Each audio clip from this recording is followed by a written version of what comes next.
All right, joining us today on Pirate Radio Live, an old favorite, number 44, the Bulldog, Zeek Bigger, joining us. Zeke, how you doing, man? I'm doing good. How about yourself?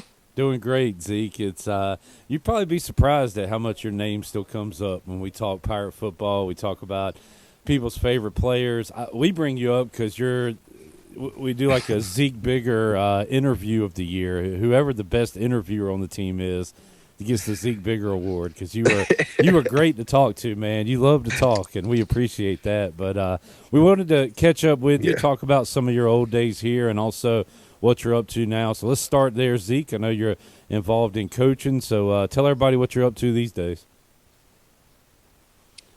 So right now I'm back at home at my high school, Ashbrook High School. At this moment, I'm an associate head coach and also defensive coordinator there. Going into my 6th year doing that, which has been a blast. Been great. I've been enjoying it every step of the way. So this year, of course, we went on to a 12-1 season, 10 and Wow. 0 regular season, which hasn't been done in 25 years. A lot of accomplishments, man. A lot of great things going on in my city, my community, and local surroundings. That's awesome, man. Does that involve teaching as well, or are you just coaching and doing something else? Yeah, so I'm actually doing body wellness as well. A class of body wellness. I have 3 classes in the school. Well, 3 periods, and I'm doing that as well. Just training guys and training women as well. Whoever's a part of the class.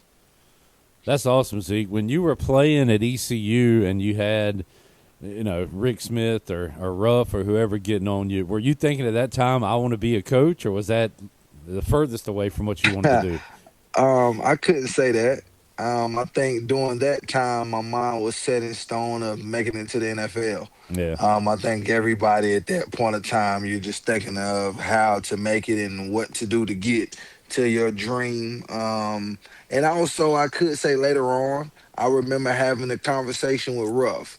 And I think the conversation actually went along like, hey, I'm coming to coach for you when I'm done playing football.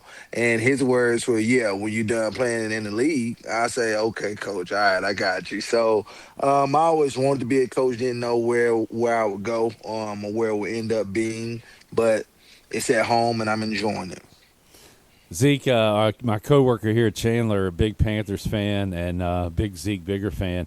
He was at the Panthers training camp you were involved in, and Yeah. I think he's got a picture or a video, but he said that y'all were done with practice or whatever, and you were walking off, and he was calling your name, and you almost looked surprised that somebody was calling your name instead Yeah. of Yeah. what Cam Newton or whatever. But what was that like for you? I'm sure you wanted to obviously be involved in the NFL a lot longer, but how about being involved in it just from that standpoint? Um, it was a dream come true, Clip, honestly. Of course, I would love to still play. Yeah. I think I can still play. I was blessed to have a body with no injuries, no major injuries, no surgeries, anything.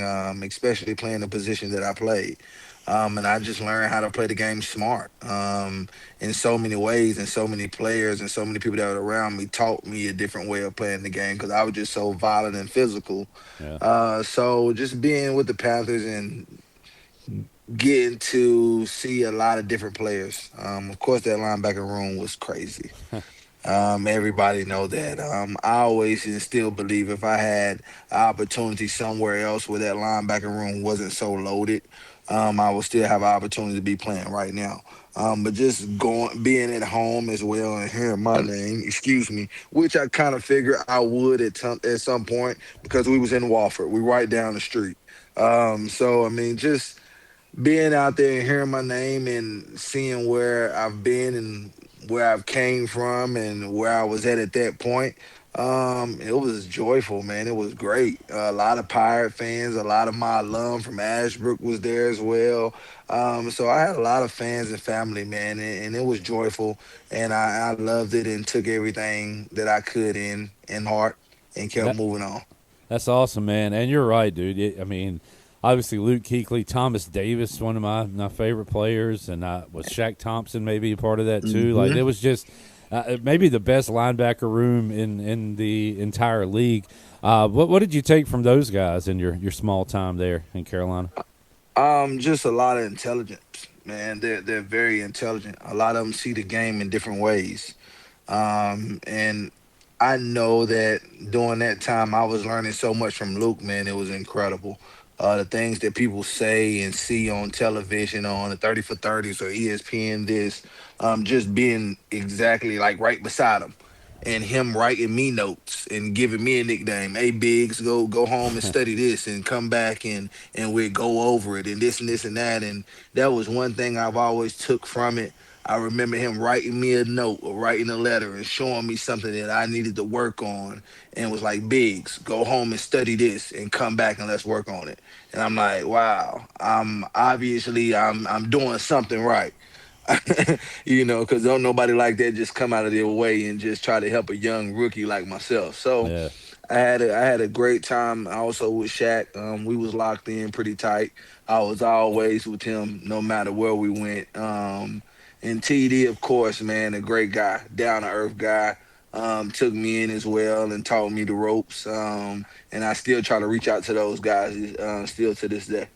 That's awesome, man. Zeek Bigger joining us, and I'll ask you about Cam, who's now known for wearing his hats and giving out sports takes, but at that time Yeah. was known as being the MVP of the league around that time, 2015. So, how Uh-huh. about going to work with Cam Newton on the other side of the ball? Great guy. Character. Very funny guy. I would always see him, TD, and Captain Maryland always talking junk to each other, going back and forth.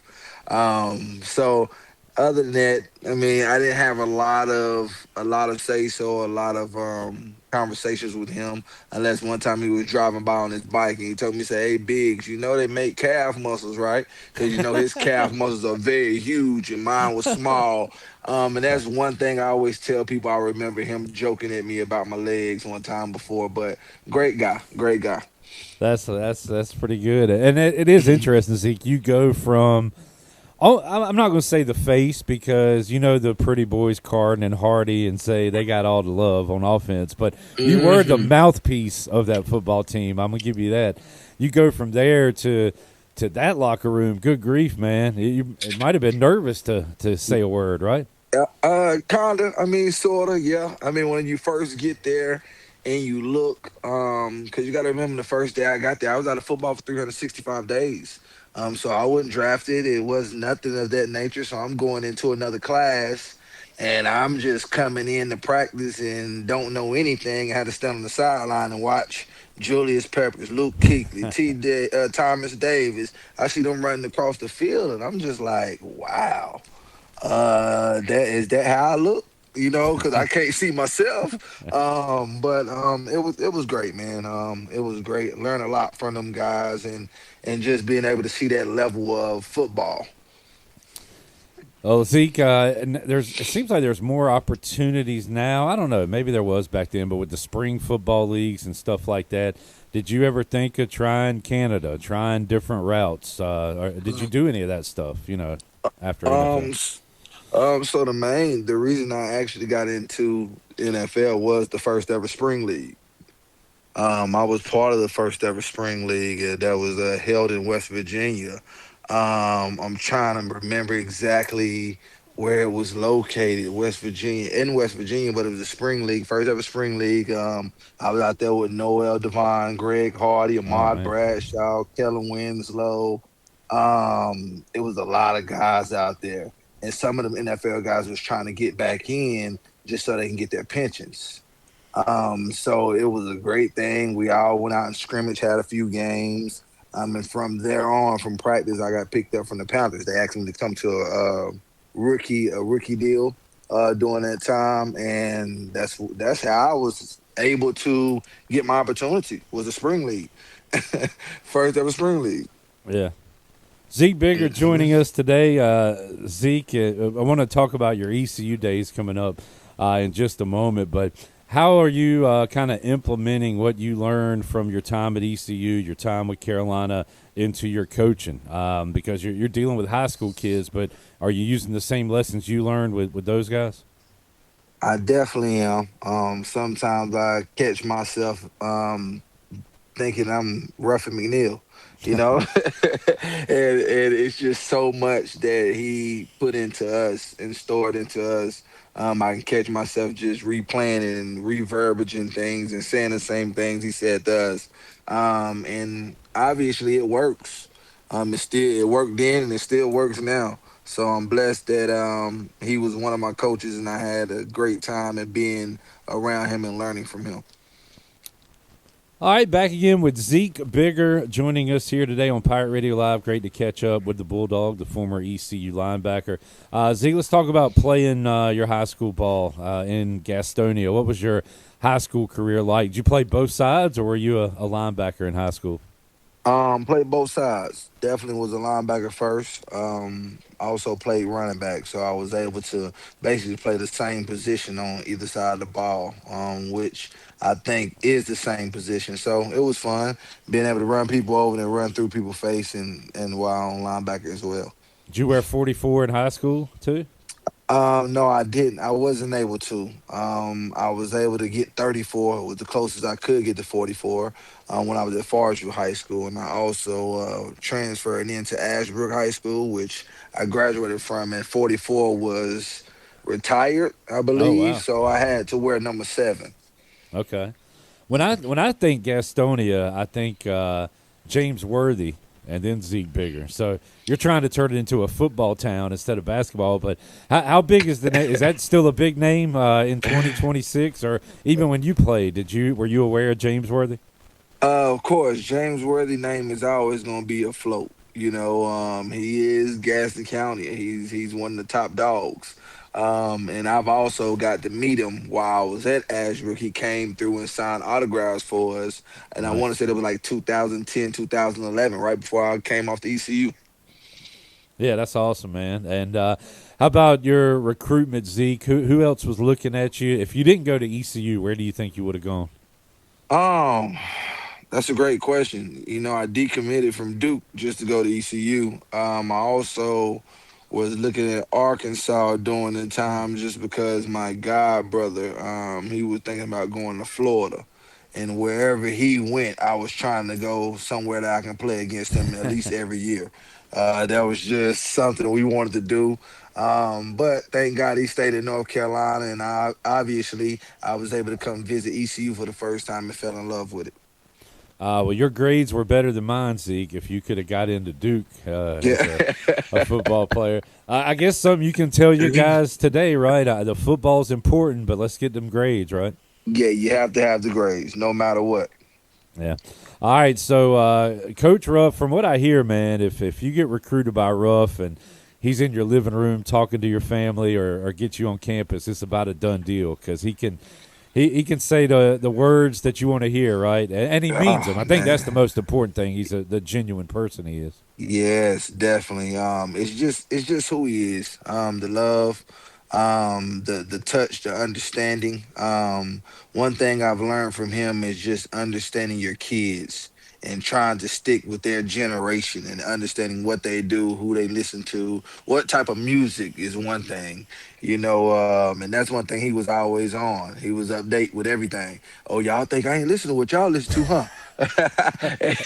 It'll be Jay Z. It'll be a lot of different genres, man, and it always kept us upbeat.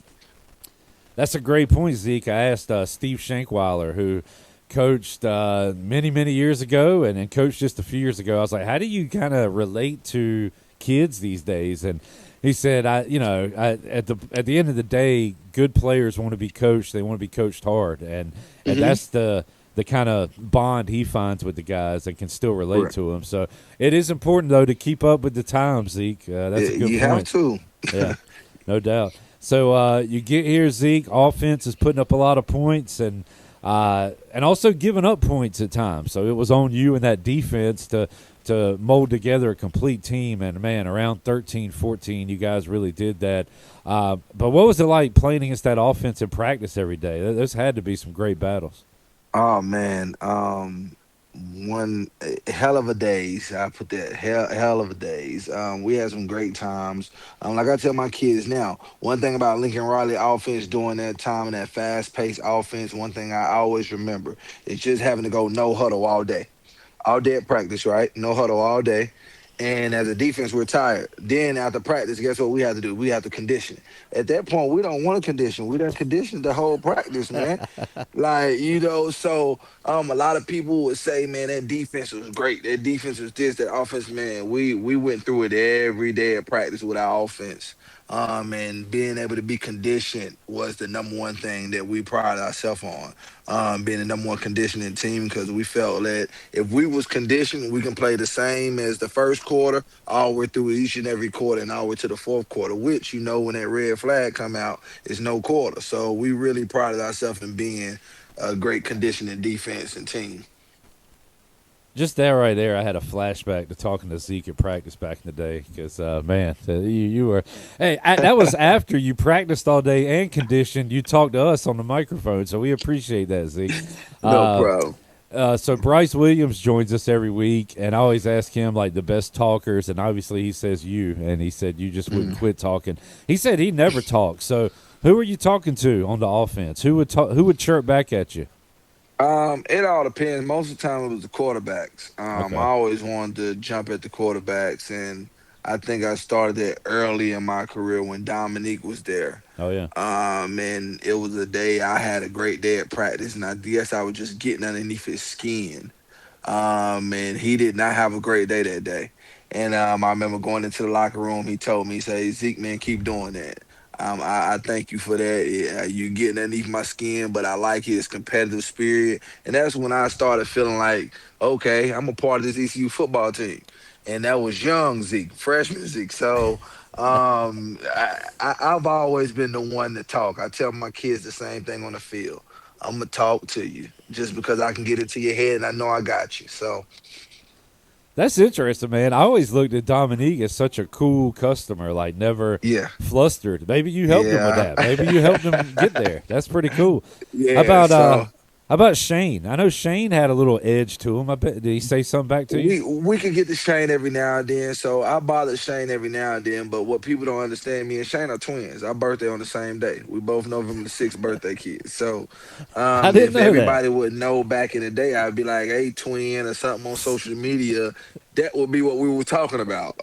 So I would pick him toy with Shane every now and then, but you couldn't really get underneath his skin like that. Trying to think who else. Coop didn't seem like much of a talker. Would Ventavious talk at all? He would at Okay. times. He would. You just had to get underneath his skin sometimes too. You had to poke the bear with some of us. We'd be laughing and goofy, but you had to poke the bear with some of us to get us out of character. And no way Justin Hardy would talk to you. He ain't talk to nobody. Ah, he'd say stuff underneath his breath. He ain't gonna say a lot. I hear He you. ain't gonna say a lot, but all these guys, man, they all have their own personality Yeah. and in different ways they say things and do things that people wouldn't even know unless you're around them a lot.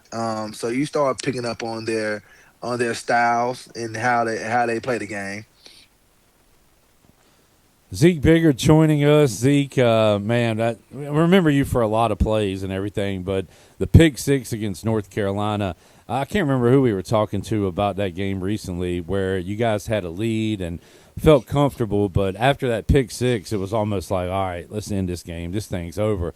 Does that play stand out, and what other plays kind of stand out during your career here? That play did stand out. It was a big play at a big time, a pivotal time of the game, and of course everybody wants to beat North Carolina. We can't stand North Carolina; they can't stand us. And we just actually talked through that play. Me and Brandon Williams. Yeah. He told me exactly what to look for and what was coming because he was on the blitz, and I was the only hook curl guy left. And we just picked it off, man. We knew it was coming. Those crossing routes and picked it off. We ran to the end zone. I wanted to do a lot more in the end zone. Now that I can tell everybody, I wanted to dance. I wanted to get a flag, but I was so tired, Cliff. I was so tired. Cliff, I was so tired. Never ran that hard, that fast in my life You were before. It felt hauling like I that. You were flying. You were Hey, flying. so when I get in the end zone, I wanted to celebrate, but I couldn't. I just had to get to the sideline to get some water. But yeah, that was a great play. And it sealed a great moment in our time. But Yeah. there was a lot more plays. Of course, in SMU, I think a one-on-one tackle against one of the top running backs during that time, and it was a lot more plays going down the line. But I think that Carolina play was a big one. Yeah, no doubt. We remember that one. Just a great day at Dowdy Ficklin Stadium, and man, a lot of good days at Dowdy Ficklin. Zeke, sounds like you still keep up with some of your guys. You mentioned Brandon Williams a moment ago. You still keep up with your ECU teammates? I always do. I actually talked to Hardy yesterday. I talked to Brandon probably like an hour ago. We always stay in touch. A lot of us we reach out and just try to check on each other, see how everybody's doing, and just talk about the same thing we always talk about, or y'all talk about as well, the old days. And just wishing we could play again, and get some of this love they're getting. So Zeke, you would have been a great NIL guy. We'd have had you on here. You'd have made some money. I hope you would have stayed at ECU, but now with the transfer portal, man, I can't I can't begrudge anybody for going elsewhere or taking some money. But that's the way it is, man. Yeah, it's different. It's a lot different. And I was talking. It's so funny. I was talking to Ruff, and it's probably like a month ago. And we were just talking on the phone about some different things. And I just reached out to see how he doing. He said, "Hey," he said, "Fofo, you would have been a millionaire." I say, "Coach, I already know, Coach." I said, "That's hey, Fofo, you would have been a millionaire." I know, Coach, I know. But things are different, man. I wish I was a part of this generation that could have some of it, and I wish they would have put me in some of the payback. I think they stopped at 2016, so. Man. Yeah, so I don't get none of it. So it's okay though. It's fine. It's all right. It's all right. It's fine. Yeah. It's kind of funny what people are jealous of. When I talk to guys from like the '07, '08 teams, they won championships, but they're like, man, we didn't get to wear black uniforms. And now I talk to guys from your generation, you're like, black uniforms? I wanted some cash, man. Give me some of that. Yeah. Some of that money. Hey, But yeah. It's just different things. During that time, it was more about jerseys and yeah, the looks and having that. But now the money plays. So I mean, yes, sir. I can't say anything to some of these kids with some of the money that's being thrown around. Because I don't know what I would have done. Exactly. Exactly. So I mean, I can't tell them what not to do and what to do. Zeke, I'm sure you follow as close as you can ECU football still. How about the defense this past season, man? I hand up. I was off. I was wrong. I thought ECU would score a lot of points and also give up a lot of points. But, man, the defense was awesome last season. Did you follow it? Yes, I followed a little bit, and I actually was at home at the homecoming game, and I watched them boys ball out, and they were just really hungry. I love their effort. I love the way they execute. I love the way they fly around. It reminded me kind of our defense, just bend but don't break defense. And that's something I also teach my guys here at high school level. It's all about flying to the ball. And next thing is just be aligned. Understand your alignment, understand your assignment, and effort and execution. And that, Zeke, do you know Blake Harrell at all? You'd be a big fan of his. He'd be a big fan of yours. He's a linebackers coach, defensive guy. Have you got to know him at all? yes, me and Blake have our conversations every now and then. We'll Good. text here and there. But yes, I have got to know him. I'm a big fan of his. Great big fan of his, and just learning from him and watching him coach, and sometimes picking his brain every now and then when I get a chance to. But a great coach, and I'm glad to have him at ECU. Zeke, great to see your face, hear your voice, man. We'll never forget Zeke around these parts, and like I said, we still talk about you to this day. And hopefully, you keep up the good work, man, in the coaching world, the teaching world. And is high school what you want to do? Would you like to coach at other levels? What's kind of your game plan? Um, I would love to. Wherever guys see I'm fit, I don't mind by staying in high school. I don't mind by going to college. Just wherever I'm able to help. That's the main thing about me, man. I'm just ready to help the next generation. Let them put on the show. Let them feel in their desires and their dreams. Awesome stuff. Zeke, we'll do it again down the road, man. Appreciate you joining us today, and keep up the good work. All right, appreciate you. Thank you for having me.